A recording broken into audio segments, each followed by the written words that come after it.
बिस्मिल्लाहिर्रहमानिर्रहीम। MTH 642 topic number 63 हम start करेंगे। सबसे पहले आपके पास ये स्ट्रीमलाइन पाथ लाइन की ये इक्वेशंस आपने याद रखनी है, क्योंकि इनके अंदर से आई थिंक सो कोई एक क्वेश्चन जो है वो आ सकता है। dx ओवर u स्ट्रीमलाइन के लिए अगर आप सिर्फ ये याद रख लेंगे, फिर वैल्यूज ही सिर्फ पुट करनी होती है। कोई एक मैं आपको सॉल्व करके बता देती हूँ ताकि आपका कंसेप्ट क्लियर हो जाए। आपके क्वेश्चन नंबर 2 के अंदर आई थिंक सो यहाँ पे मिस्टेक है, जहाँ तक मैं आपको हो सकता है अभी कराऊंगी, बाकी आपने मिस्टेक खुद आगे से आपने उसको खुद सॉल्व करना है ताकि आपका कंसेप्ट अच्छे से। ये आपके पास है जी पाथ लाइन के लिए। पाथ लाइन की इक्वेशन आपने याद रखनी है, u is equal to d x by D t, v is equal to d y by D t and w is equal to, अगर आपके पास 3 कंपोनेंट है, क्योंकि आपके पास यहाँ पे अभी 2 कंपोनेंट्स के लिए है 1 प्लस टी, आपके पास u है और ये v है और w वाला नहीं है, तो हमने इसलिए 2 ही वैल्यूज के लिए सॉल्व किया इसको। अब आपके पास इनिशियल कंडीशंस भी गिवन है, इसको इंटीग्रेट कर लेंगे। इंटीग्रेट करेंगे आपके पास ये टर्म्स आएंगे, ये आएंगे, इनिशियल कंडीशन पुट करेंगे, x1 है, y2 है, z0 है। जब आप इसकी वैल्यू पुट करेंगे c1 भी 0 आएगा, c2 भी 0 आएगा, फिर आपके पास c1 c2 आ जाएगा। अब उन्होंने यहाँ पे मिस्टेक क्या की हुई है, log ऑफ y के अंदर जब वैल्यू पुट की है ना, तो उसके लिए उसकी वैल्यू माइनस log ऑफ 2 कर दी है, तो उन्होंने इस c2 की वैल्यू को माइनस log ऑफ 2 लिखा है। आप देखेंगे माइनस log ऑफ 2 लिख लिया, c2 माइनस log ऑफ 2 अगर चले मान भी लिया उन्होंने लिख लिया, और उसके बाद उन्होंने जब वैल्यूज कॉन्स्टेंट्स की पुट की ना, log ऑफ y सी की 2 की वैल्यू माइनस log ऑफ 2 लिया, उन्होंने इसको सॉल्व नहीं किया है। किस तरह से सॉल्व नहीं किया, देखें log ऑफ y को अगर आप सॉल्व कर लें तो आपके लिए ज़्यादा इजी हो जाएगा। जैसे आपने यहाँ पे c1 के लिए सॉल्व कर लिया, log ऑफ y को उन्होंने सॉल्व नहीं किया, y की वैल्यू सिंपल पुट की log ऑफ 2 हो गया। अब आपने जब उसने इनके अंदर वैल्यूज को पुट किया इक्वेशन नंबर 2 के अंदर, तो ये log of y minus log of 2 आया, और log की कंडीशन होती है कि नेगेटिव साइन आए तो उसको हम डिवाइड में लिख सकते हैं, लिख लिया। अब उन्होंने आगे से इसको सॉल्व कर लिया। अगर आप इसको इस तरह से भी सॉल्व कर लेते हैं तो ठीक है, अगर आप log of y log of 2 को 0 कर लेते हैं तो आपके पास आई थिंक सो ज़्यादा ईजी हो जाएगा। आपने बस कंसेप्ट क्लियर करना है, आंसर लेकर आना है, जिस तरह से मर्जी ले हैं। सब्ट्रैक्टिंग इक्वेशन आप सब्ट्रैक्ट करेंगे, आपके पास यहाँ पे लास्ट पे ये दो इक्वेशन बन के आ जाएंगी, या मैं इतना ही कंसेप्ट अभी इतने टाइम में दे सकती हूँ। सॉल्व आपने खुद करना है इनको, क्योंकि आपने इंटीग्रेशन ये सारी टर्म्स पहले पढ़ी हुई है। स्ट्रीक लाइन है आपके पास, इसके बाद स्ट्रीक लाइन क्या होती है, स्ट्रीक लाइन के लिए आपके पास वही इक्वेशन है जो कि पाथ लाइन के लिए, u is equal to d x by t t and b is equal to d y by D t. उसी तरह से हमने इन वैल्यूज को फाइंड करना है। यहाँ पे इन्होंने स्ट्रीक लाइन के लिए एक टर्म इंट्रोड्यूस कराई है xi, ये वैल्यूज किस तरह से इंट्रोड्यूस कराई गई हैं उसी तरह से हमने देखें इसकी इंटीग्रेशन की। इंटीग्रेशन के बाद हमारे पास इसका log ऑफ x आ गया। जब हमने इसकी इनिशियल कंडीशंस पुट की थी, अब हमारे पास जो इनिशियल कंडीशंस थी, देखें आपके पास जो लास्ट टाइम, अगर हम इसको थोड़ा सा देख लेते हैं तो आप बस यहाँ पे क्वेश्चन के अंदर इनिशियल कंडीशन गिवन है, ये कॉमन पॉइंट्स गिवन है, x1 y2 z0 है, t इज इक्वल टू 0 के लिए। अब हमने जो पाथ स्ट्रीक लाइन के लिए जो इनिशियल कंडीशंस लेनी है वो xi से और t लेनी है इस टर्म के लिए, और ये जो x वाली टर्म के लिए ली 1 से x लेनी है। xi से t, xi तो लेनी है, और क्योंकि आपके पास t टर्म आ रही है, t अगर आपके पास x आती है तो हम यहाँ x लेते और ये 1 से x तक लेंगे, और y के लिए xi से t और 2 से y तक, मतलब y की वैल्यू 2 थी, x की वैल्यू 1 थी, वो हमने उस तरह से ले ली। अब उसी तरह से आपको अपर लोअर टर्म पुट करनी आती होगी आई होप, तो आपने पुट कर लेना है और आपने इसको आगे मजीद खुद सॉल्व करना है। जब आप सॉल्व करेंगे तो आपके पास क्वेश्चन सॉल्व होगा, ये नहीं कि आप सिर्फ नोट्स देखे आएंगे, हैंड आउट्स देखे आएंगे तो क्वेश्चन सॉल्व हो जाएगा। थोड़ी प्रैक्टिस किया करें ताकि आपका क्वेश्चन जो है वो सॉल्व हो सके। मैं अभी सिर्फ कंसेप्ट क्लियर कराऊंगी। Conservation of mass, conservation of mass का प्रिंसिपल क्या कहता है, कंजर्वेशन ऑफ मैथ्स होता क्या है। आप कंजर्वेशन ऑफ मैथ्स को, अगर मैं थोड़ा सा टॉपिक नंबर 65 है आपका ये, ओके, कंजर्वेशन ऑफ मैथ्स को हम यहाँ पे थोड़ा सा ओपन कर लेते हैं। अभी मुझे पता नहीं है कि आपका टॉपिक ये कहाँ पे है। ओके, ये रहा जी conservation of mass. Conservation of mass क्या होता है, कंजर्वेशन ऑफ मैथ्स का ये कभी मतलब आपने ये नहीं लेना कि हम मैथ्स को ट्रांसफर करते हैं। हमेशा कंजर्वेशन ऑफ मैथ्स का प्रिंसिपल ये कहता है कि यहाँ तो मैथ्स अंदर इन हो रहा है, यहाँ मैथ्स अंदर जा रहा है, यहाँ मैथ्स बाहर निकल रहा है। और कंजर्वेशन ऑफ मैथ्स का ये, जैसे हम कंजर्वेशन ऑफ एनर्जी लिखते हैं, ना एनर्जी डिस्ट्रॉय होती है, ना एनर्जी हम पैदा करते हैं, ना एनर्जी डिस्ट्रॉय होती है, तो कंजर्वेशन ऑफ एनर्जी होते हैं। इस तरह से कंजर्वेशन ऑफ मैथ्स का प्रिंसिपल भी ये कहता है, मैथ्स जितना अंदर, फॉर एग्जाम्पल यहाँ पर कंट्रोल वॉल्यूम है मैथ्स, अगर 10 kg मैथ्स हम अंदर मूव कर रहे हैं, ट्रांसफर नहीं कर रहे, मूव हो रहा है, और नीचे से 3 kg जो है वो मैथ्स जो है वो आउट हो रहा है, इन 10 हो रहा है, आउट 3 हो रहा है, तो आपके पास इन माइनस आउट करेंगे तो आपके पास टोटल कंट्रोल वॉल्यूम के अंदर जितना मैस बाकी बचेगा वो आ जाएगा। तो ये होता है कंजर्वेशन ऑफ मैस। अब conservation of mass principle for control volume के लिए किस तरह से हम एक्सप्रेस करते हैं, यहाँ पे उनका प्रिंसिपल लिखा हुआ है। यहाँ पे कुछ एग्जांपल्स हैं। अगर आप 1 kg आई के अंदर 2 kg विनेगर डालते हैं तो आपके पास कितना आगे से ऑब्टेन होगा, ये तो आपको समझ आ गया होगा, 3 kg आएगा। अगर आप 1 kg ऑक्सीजन के अंदर 2 kg हाइड्रोजन डालते हैं तो आपके पास 1 kg वाटर बन जाएगा। तो ये सारे प्रिंसिपल्स कंजर्वेशन ऑफ, जैसे मैंने आपको ये वाली एग्जाम्पल दी, सिस्टम के अंदर हमने जितना अंदर मैस, फॉर एग्जाम्पल हम वाटर अंदर सिस्टम के अंदर मूव कर रहे हैं तो जितना अंदर गया उतना अगर बाहर निकला है तो अंदर कितना रह गया। तो यहाँ पे भी वही वाला प्रिंसिपल है जो कि उन्होंने यहाँ पे लिखा हुआ है।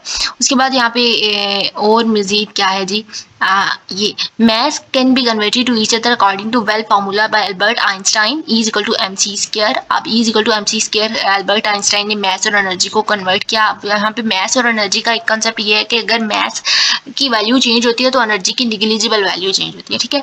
अब the equation suggest the mass of system change when it's energy change. अगर मैस सिस्टम का चेंज होगा, कब मैस चेंज होगा, जब एनर्जी चेंज होगी।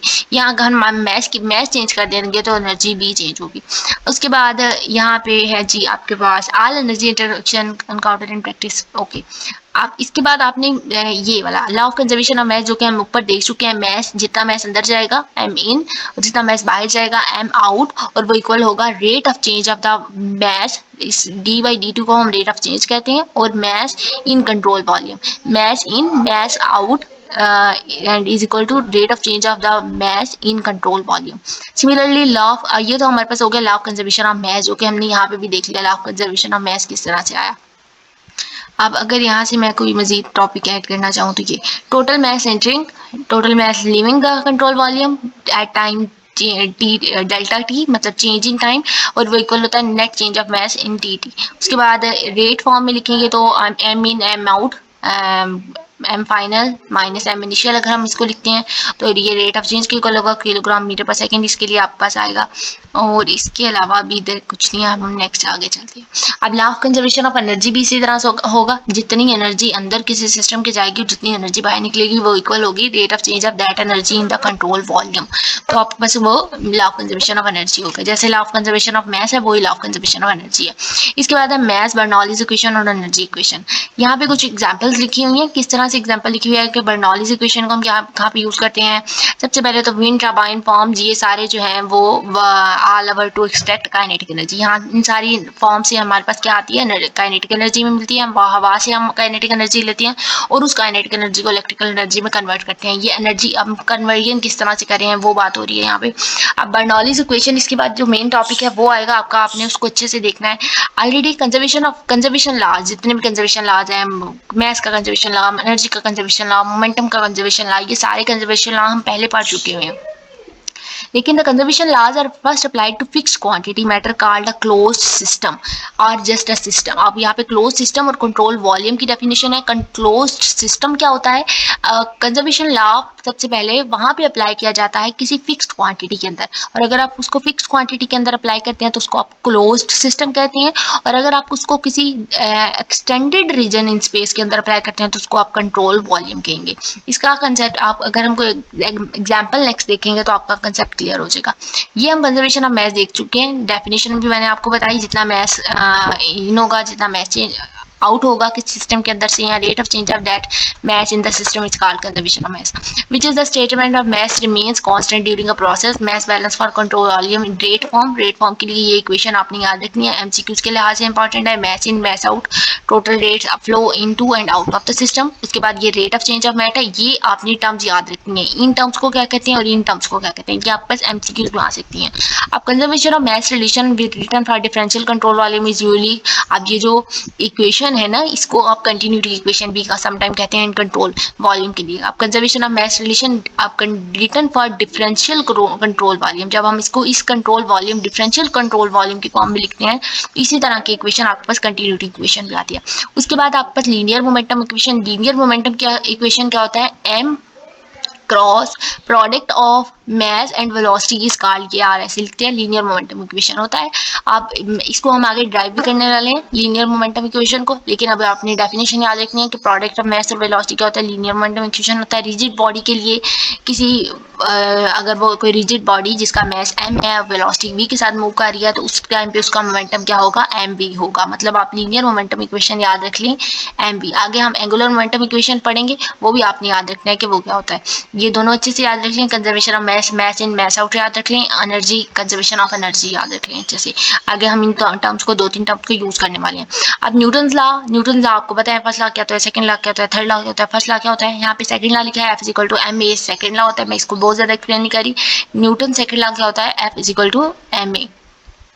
m इज mass और a इज द एक्सेलरेशन। अब नेट फोर्स जो कि एक्ट कर रही होती है किसी सिस्टम में, mass और rate of change of momentum is equal to net force acting on the body. अब कंजर्वेशन ऑफ मोमेंटम क्या करता है, आगे हमने कंजर्वेशन ऑफ मास देखा, कंजर्वेशन ऑफ एनर्जी देखा। अब मोमेंटम का कंजर्वेशन क्या कहेगा, मोमेंटम के कंजर्वेशन के अंदर आपने याद रखनी है कि मोमेंटम के कंजर्वेशन के अंदर जो नेट फोर्स होती है वो जीरो होती है, और अगर नेट फोर्स आपके पास किसी सिस्टम की जीरो आ जाती है तो मोमेंटम कंजर्व होगा, और मोमेंटम कंजर्व होगा तो वो कंजर्वेशन ऑफ मोमेंटम के प्रिंसिपल को सेटिस्फाई करेगा। आप conservation of mass remains constant when the net force acting on it is zero. जब फोर्स जीरो होगी तो कंजर्वेशन ऑफ मोमेंटम। अभी बता देती हूँ, अब जब टॉर्क जीरो होगा, मतलब अगर summation torque net torque zero होता है ना, तो आपके पास एंगुलर मोमेंटम होता है। आगे हम ये वैल्यू देखने वाले हैं। अब ये तो हो गया conservation of momentum, linear momentum equation in fluid mechanics. Newton second law को ही हम लीनियर मोमेंटम इक्वेशन जो है वो ग्राफाइट करते हैं।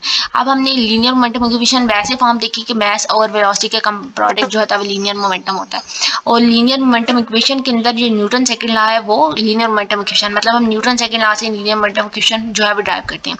कंजर्वेशन ऑफ एनर्जी भी आपको पता है कि जितनी एनर्जी किसी सिस्टम के अंदर ट्रांसफर होगी, जितनी एनर्जी उस सिस्टम से जितनी निकलेगी वो आपके पास कंजर्वेशन ऑफ एनर्जी होगी।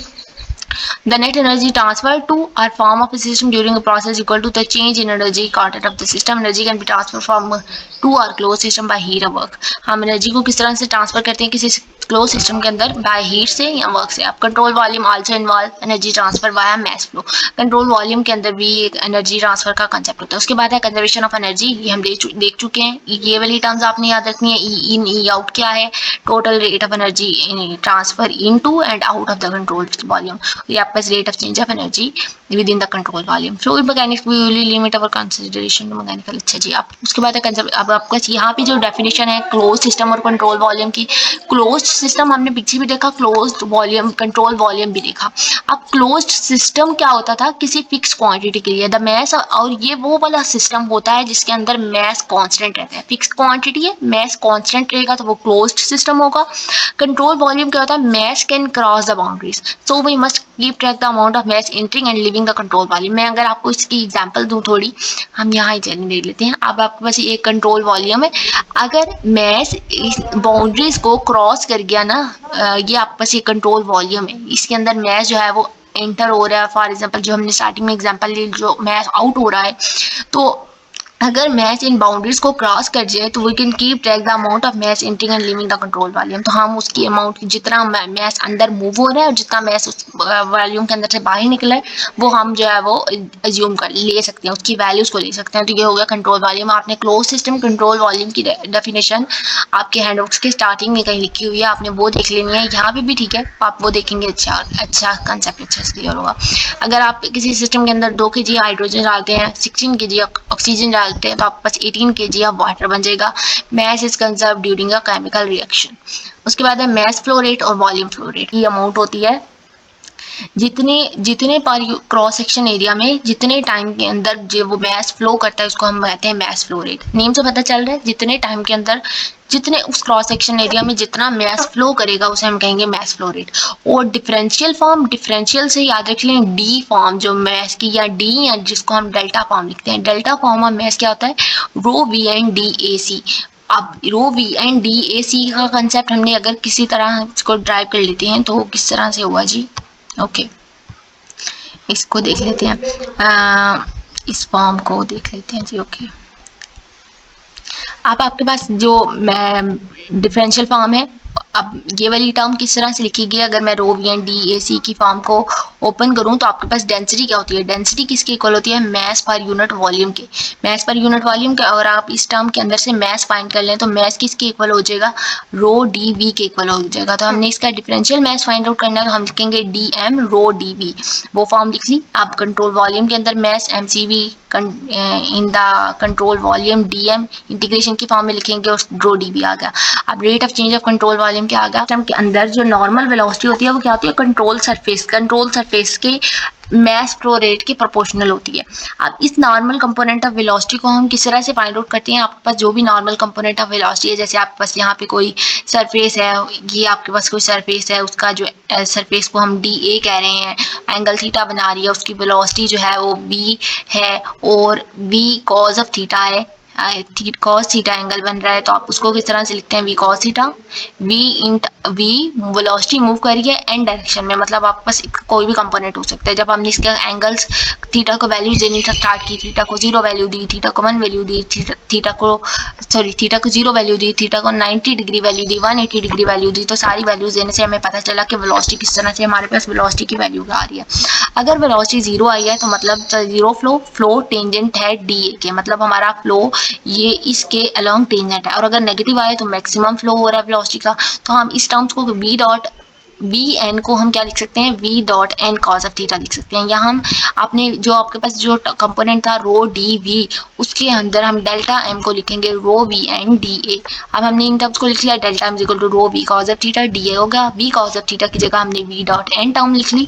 अब आपने ये टर्म लिखने के बाद आपके पास जो डेल्टा एम नेट मैस क्या आ गया, रो वी एन डी ए हो गया। तो यही टर्म यहाँ पे उन्होंने लिखी हुई है, रो वी एन डी ए सी। अब हमारे पास जो मैस है वो हमने ऊपर आपने मैंने इसको ड्राइव किया क्या, जो आपके पास डेंसिटी होती है वो किसकी इक्वल होती है, मैस पर यूनिट वॉल्यूम की इक्वल होती है, और उसको हमने क्या लिखा, रो डी वी लिखा। और मैस आउट और मैस इन की ये जो वैल्यू आई है, net change in mass rho v dot n D a आया है, हमने वो वैल्यूज पुट कर ली। तो ये आपके पास इसकी जनरल फॉर्म आ गया in case of conservation of mess. ये वाली इक्वेशन को आपने याद रखनी, इस इक्वेशन को हम एज अ कंटिन्यूटी इक्वेशन भी समटाइम्स लेते हैं। कंजर्वेशन ऑफ मैस जो आपके पास आया, रो डी वी आया। अब आपने इनके ऊपर जब टर्म्स इंट्रोड्यूस कराई, आउट ऑफ सिस्टम मैस जितना बाहर निकला, जितना एंटर हुआ, जितनी वेलोसिटी के साथ, उसको हम derivative rho d v mass rho v N D a को, आउट ऑफ सिस्टम को एम लिखा। आप इसके ऊपर डॉट भी डाल सकते हैं, एम डॉट से हम इसको शो करते हैं। तो d M C v mass in and mass out आ गया। Conservation of mass reaction for a closed system undergoing a change is expressed as, अगर आपके पास कंजर्वेशन ऑफ मैस किसी क्लोज सिस्टम के लिए और वो चेंज हो रहा है, मतलब आपके पास मैस की वैल्यू जो है वो मैस आउट और मैस इन का सिस्टम जो है वैल्यूज चेंज हो रही है, तो हम उसको उसके लिए मैस जो है वो कांस्टेंट रहता है, d n system d by D t, mass in system with change in mass with respect to system जो है वो कांस्टेंट है, मतलब उसकी वैल्यू 0 है, तो mass of system remains constant during a process. अब ये वाली सारी वैल्यूज जो है ना, ये हमने नेक्स्ट टॉपिक को भी थोड़ा सा डिस्कस कर लिया, जो कि आपके पास जो है वो यहाँ नेक्स्ट से है, आई थिंक सो यहाँ से ये वाला, ये सारी मैंने आपको ड्राइव करके बता दी। अब आपने कंफ्यूज नहीं होना कि हमने ये वाला टॉपिक लिया है। ये general conservation of mess relation भी देख लिया है, ये वाली फॉर्म भी मैंने आपको ड्राइव करके बता दिया है। अब आपके पास ये जो अंदर से टर्म्स रह गई हैं हम वो वाली देख लेते हैं। पाथ फंक्शन के लिए क्या वैल्यू है, पॉइंट फंक्शन के लिए एग्जैक्ट डिफरेंशियल, अगर आपके पास किसी क्रॉस सेक्शनल एरिया के लिए आपने उसका मैस पता लगाना है तो आपके पास एरिया क्या होता है, पाई आर स्क्वायर होता है। टू क्रॉस सेक्शनल एरिया के लिए तो pi R 2 square, pi R 1 square, और ये जो डेल्टा एम होता है ये एम टोटल मैस के इक्वल होता है। इसका ये मतलब ये होता है कि M2 माइनस M1 ये टोटल मैस के इक्वल होता है। अब इसके बाद आपके पास जो नेक्स्ट टर्म है वो है path function have an exact function, इसके लिए जो है वैल्यू इन एग्जैक्ट फंक्शन के लिए क्या होती है। अब इसके लिए बाद आपके पास एवरेज वेलोसिटी, अब ये यहाँ पे एक लाइन लिखी हुई है, path function have an inexact differential, इसके डिफरेंशियल्स इन एग्जैक्ट होते हैं। The normal velocity for a surface is the component of velocity perpendicular to surface. अब किसी भी कंपोनेंट की जो नॉर्मल वेलोसिटी होती है, ये वाली वेलोसिटी ये हमेशा उस सरफेस की वेलोसिटी के परपेंडिकुलर होती है। अब आपके पास वेलोसिटी इन इस टर्म में मूव करी है, लेकिन उसका जो नॉर्मल वेलोसिटी आएगी वो हमेशा उसके परपेंडिकुलर होती है। ये आपने लाइन एमसीक्यूज के लिए जो है वो याद रख लेंगे। अब हमारे पास जो मैस है रो वी एन डी ए, हमने ये फाइंड आउट किया किस तरह से ये इक्वल आया है। अब इसका जो आपके पास इसकी एवरेज वेलोसिटी है उसको इन टर्म्स में लिखते हैं V average equal to 1/AC V N D A C. ये सारी टर्म्स हम यहाँ तो फाइंड आउट करें तो ठीक है, ज़्यादा अच्छे से समझ आएगा, क्योंकि आपके पास हैंड आउट में जस्ट ऐसे ही लिखा, तो मैं इसको अभी इसी तरह से एक्सप्लेन कर रही हूँ। जो पॉइंट्स मुझे ठीक लगे वो मैंने साथ नोट किए हैं कुछ। आप डेंसिटी को हमने रो डी ए सी इस टर्म में जब लिखा, तो ये जो वी एन होता है ये v N D A c के इक्वल होता है। ये जो v N D A c term लिखी है इसको हमने एक्सपैंड किया है। अब यहाँ पे रो कांस्टेंट है, जो नॉर्मल वेलोसिटी है वो कभी भी कांस्टेंट नहीं होती है। उसके बाद आपके पास मैस क्या हो गया, रो आपके पास एक कांस्टेंट टर्म है वो बाई चलेगी, वी एन डी ए सी आ गया। अब आपके पास यहाँ पे एक डायग्राम बनी है जो कि यहाँ पे है कहीं नीचे ये। अब इसके लिए जब आपने इसको एक्सप्लेन करना है, इसको हम कैसे एक्सप्लेन करते हैं, एवरेज वेलोसिटी, ये जो आपके पास ऊपर वी एन एवरेज की वैल्यू लिखी हुई थी, अगर हम उसकी डेफिनेशन को यहाँ पे थोड़ा सा एक्सप्लेन करें तो क्या कहते हैं हम, कि आपके पास ये जो वी एवरेज वेलोसिटी होती है, अगर आपके पास ये किसी सेंटर से पास करेगी ना, तो वहाँ पे आपके पास इसकी एवरेज वेलोसिटी जो होती है वो मैक्सिमम होती है। अब एवरेज वेलोसिटी की डेफिनेशन क्या कहती है, average speed through a cross section, किसी क्रॉस सेक्शन या आपके पास कोई क्रॉस सेक्शन एरिया है जो कर्व शेप बनी है, क्रॉस सेक्शन इसी को क्रॉस सेक्शन एरिया कहते हैं। अब आपके पास इस एरिया के अंदर से जितने स्पीड के अंदर से वो जो फ्लो हो रहा होगा उसकी वो एवरेज वेलोसिटी होगी। अब volume flow rate the volume of fluid flowing through a cross section area per unit time. Volume flow rate क्या होगा, रेट आ गया मतलब पर यूनिट टाइम हो गया, और जो उस क्रॉस सेक्शन एरिया के अंदर से वो जितना वॉल्यूम उस टाइम के अंदर पर यूनिट टाइम के अंदर पास होगा उसका वॉल्यूम फ्लो रेट होगा, और एवरेज वेलोसिटी जितनी उसकी एवरेज स्पीड होगी वो उसकी क्रॉस सेक्शन एरिया पे उसकी एवरेज वेलोसिटी होगी। अब उसके बाद यहाँ पे एवरेज वेलोसिटी की डेफिनेशन, उसके बाद जी आपके पास अच्छा यहाँ पे एक लाइन लिखी थी कि जो आपका सेंटर पे वेलोसिटी होती है हमेशा ज़्यादा होती है और साइड्स पे आपकी वेलोसिटी जो है वो कम होती है। बाकी ये टर्म्स लिखी हुई हैं, आपने इनको देख लेना। Volume of fluid flowing through a cross section is called volume flow rate, v average की हम ये डेफिनेशन देख चुके हैं। अब उसके बाद आपके पास जो नेक्स्ट है वो है mass balance are applicable to any control volume. Mass balance के टर्म को हम किसी भी कंट्रोल वॉल्यूम के ऊपर देख सकते हैं। अब general of conservation of mess हम ये देख चुके हैं, मैंने आपको ऊपर ड्राइव करके दिया। अब हमने इसकी सिस्टम को मैस इन और मैस आउट में भी लिख लिया। अब उसके लिए मैस फ्लो रेट की टर्म्स में भी हमने इसको देखा ये किस तरह से लिखते हैं, और ये जो v n cos of theta वाली टर्म है ये भी हम देख चुके हैं। तो आपने कंफ्यूज नहीं होना कि ये हमारा सारा अंदर से मिस होगा।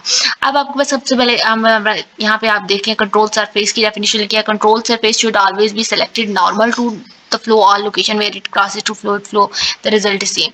अब आपके पास ये जो कंजर्वेशन ऑफ मैस है इसको आप ये हमने सारा ड्राइव किया, ये जो सारी इक्वेशन थी ये ड्राइव की है मैंने, ये थोड़ी ड्राइव करके आपको बताई कि हमने रो डी बी किस तरह से लिखा, जो हमने डेंसिटी की इक्वेशन को निकाला एक्सपैंड किया तो हमारे पास रो डी बी किस तरह से आया, ये वी इन और आउट सिस्टम किस तरह से हमने सारा ड्राइव किया।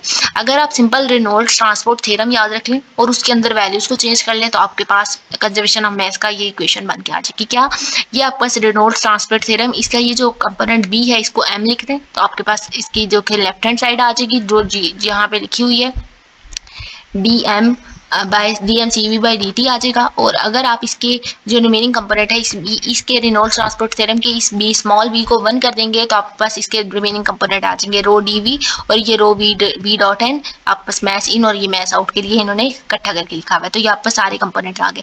होप सो आपको ये conservation of mess equation Reynolds transport theorem से ये सारा जो हमने 63 से 70 तक किया आपको अच्छे समझ आएगा। अगर कोई पॉइंट मैंने अंदर समझाते मिस कर दिया या आपको लगा था कि बेटर है तो आप नीचे कमेंट कर दें ताकि बाकियों के लिए भी आसानी हो जाए। तो चैनल पे अगर आप न्यू है तो प्लीज़ चैनल को सब्सक्राइब कर दें, इस तरह मुझे सपोर्ट करते रहें ताकि मैं आपके रिमेनिंग वीडियोस भी लाती रहूँ एंड देन आपके रिमेनिंग कुछ लेक्चर्स हैं वो भी थोड़े से अपलोड कर दें इंशाल्लाह। अभी तक के लिए अल्लाह हाफिज़, थैंक यू।